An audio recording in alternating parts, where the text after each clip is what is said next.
Les violences sexistes et sexuelles au travail. Quelques chiffres. 9% des agressions sexuelles interviennent dans la sphère professionnelle. 11% des gestes déplacés sont subis sur le lieu de travail. 20% des femmes actives indiquent avoir été confrontées à une situation de harcèlement sexuel au cours de leur vie professionnelle. 80% des femmes qui travaillent considèrent qu'elles sont régulièrement confrontées à ce type d'attitude. Seuls 3 cas de harcèlement sexuel au travail sur 10 sont rapportés à la hiérarchie. Et dans 40% des cas, la résolution s'est effectuée au détriment de la plaignante, avec des conséquences directes sur son emploi.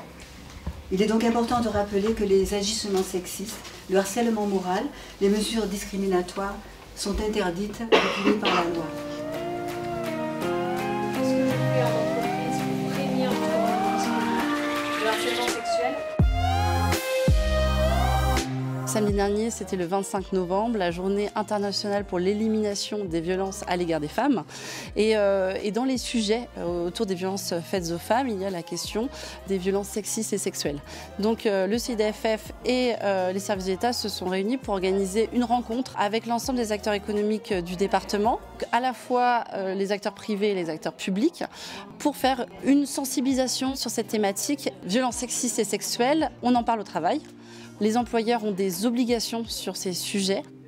Si on réunit vraiment toutes les forces internes et externes à l'entreprise, on va pouvoir vraiment faire de ces questions un sujet et aussi accompagner les personnes et aller vers une transformation globale de société pour prendre en compte les relations femmes-hommes d'une autre manière au sein des entreprises.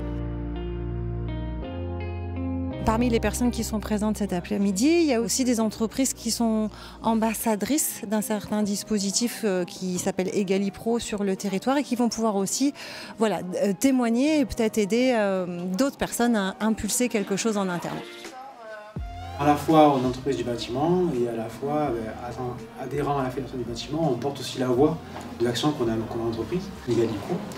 Et en tant qu'employeur, on a discuté comme ça dans un moment où on n'est que en tête à tête, en disant voilà, le métier change, le monde change, comment toi, homme du bâtiment, tu envisages l'avenir demain avec une collaboratrice sur le chantier.